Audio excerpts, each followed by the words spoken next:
আসসালামু আলাইকুম everyone, welcome to my channel enjoy life. আশা করি আপনারা সবাই অনেক ভালো আছেন।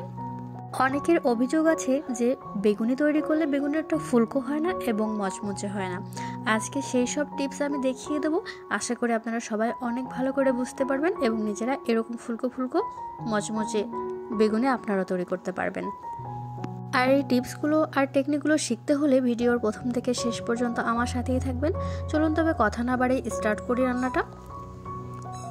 ফার্স্টে বেসনটাকে তৈরি করে নেব। প্রথমে বেসন নিয়ে নিচ্ছি 2 চামচ মতো, বড় চামচের। যাক আপনারা যেটাই নেন না কেন, 1 কাপ নিলে আপনারা আধা কাপ পরিমাণ চাউলের গুঁড়ি নেবেন। 1 কাপ বেসন নিলে আধা কাপ পরিমাণ চাউলের গুঁড়ি। যতটুকু পরিমাণ বেসন তার অর্ধেকটা পরিমাণ চাউলের গুঁড়ি। অ্যাড করে দিচ্ছি স্বাদ মতো লবণ, দিচ্ছি হলুদের গুঁড়ো, অ্যাড করছি মরিচের গুঁড়ি,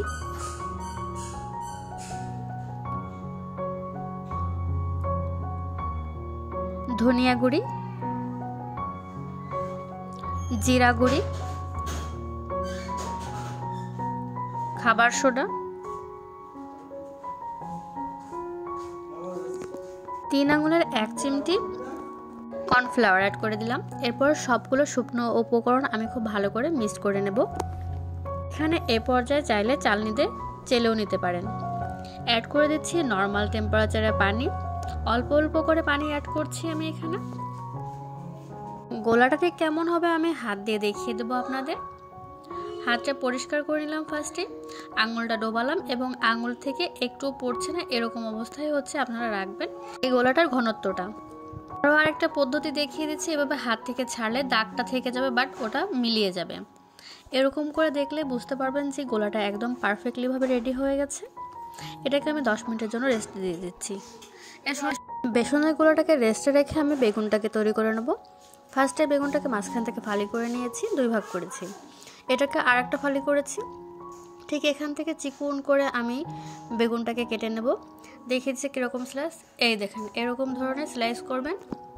একদমও বেশি মোটা নয় আর একেবারে বেশি পাতলাও নয়, তাহলে বেগুনটা ভেঙে যেতে পারে। ঠিক এরকম করে রেখে দিয়ে লবণ পানিতে আপনি 10 মিনিটের জন্য রেখে দেবেন, তাহলে তেলটা খুব কম টানবে। লবণ পানিতে বেগুনটা ভিজিয়ে রাখলে একদমই কম তেলে ভাজা হয় বেগুনিটা। 10 মিনিট পর আমি উঠিয়ে নিলাম বেগুনটাকে পানি থেকে। সামান্য একটু লবণ অ্যাড করে দিচ্ছি সাথে একটু হলুদের গুঁড়ি। এটা মিক্স করে দিলে বেগুনিটার স্বাদ আরও বেশি বেড়ে যায়, খুব মজাদার হয় এভাবে রান্না করলে। মাখানো হয়ে গেছে। এখন বেসনের গোলাটার মাঝখানে ঠিক এভাবে রাখতে হবে, আর এপাশ থেকে ওপাশ থেকে 2 পাশ থেকে মাখিয়ে এভাবে তেলের মাঝে ছেড়ে দিতে হবে। তো চলুন আগে কড়াই তেলটা গরম করে নিই। কড়াই দিলাম চুলার মাঝে, দিয়ে পরিমাণ মতো তেল দিয়ে দিচ্ছি। তেলটা ভালো মতো গরম হয়ে গেলে দিয়ে দেবো বেগুনগুলো। বেসনের মধ্যে চুবিয়ে উঠিয়ে দিয়ে দিচ্ছি, দেখতে পাচ্ছেন। ঠিক এভাবে করে দিয়ে দেবেন। আস্তে আস্তে ফুলতে শুরু করেছে, দেখতে পাচ্ছেন।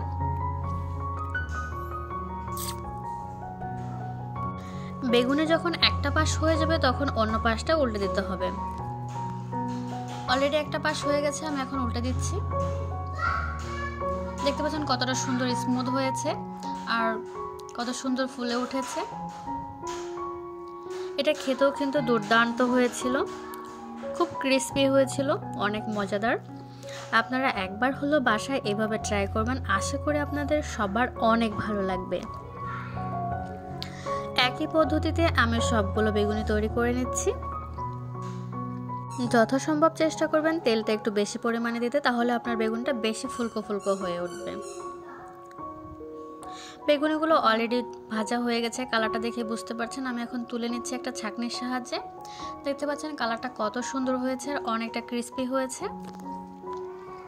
আমি আবারও কিছুটা পরিমাণে বেগুনি দিয়ে দিলাম চুলায়। এভাবে করে সবগুলো বেগুনি তৈরি করে নেব আমি যেসব টিপস অ্যান্ড টেকনিক শিখিয়েছি আপনারা ঠিক একইভাবে চেষ্টা করবেন, তাহলে আপনাদের বেগুনিটাও এরকম ফুলকো এবং মজাদার হয়ে উঠবে। আর যদি আপনাদের বুঝতে অসুবিধা হয়ে থাকে তাহলে অবশ্যই আমাকে কমেন্ট বক্সে জানাবেন, আমি চেষ্টা করব খুব ভালো করে বুঝিয়ে দেওয়ার জন্য। নতুন কোনো রেসিপি জানতে হলে তাও আমাকে কমেন্ট বক্সে জানাবেন, আমি চেষ্টা করব সব ধরনের রেসিপি খুব সহজ পদ্ধতিতে আপনাদের শিখিয়ে দেওয়ার জন্য। সবগুলো বেগুনি তৈরি হয়ে গেছে। আমি সবগুলো বেগুনি একসঙ্গে রেখে দিয়েছি, একটা বাটিতে পরিবেশন করেছি। দেখতে পাচ্ছেন অনেকটা মুচমুচে হয়েছে। বেগুনিগুলো দেখতে যতটা সুন্দর হয়েছে, খেতেও কিন্তু ততটাই মজার হয়েছে। তখন আমার সাথে থাকার জন্য অসংখ্য ধন্যবাদ। আজ এ পর্যন্তই। আল্লাহ হাফেজ। আসসালামু আলাইকুম।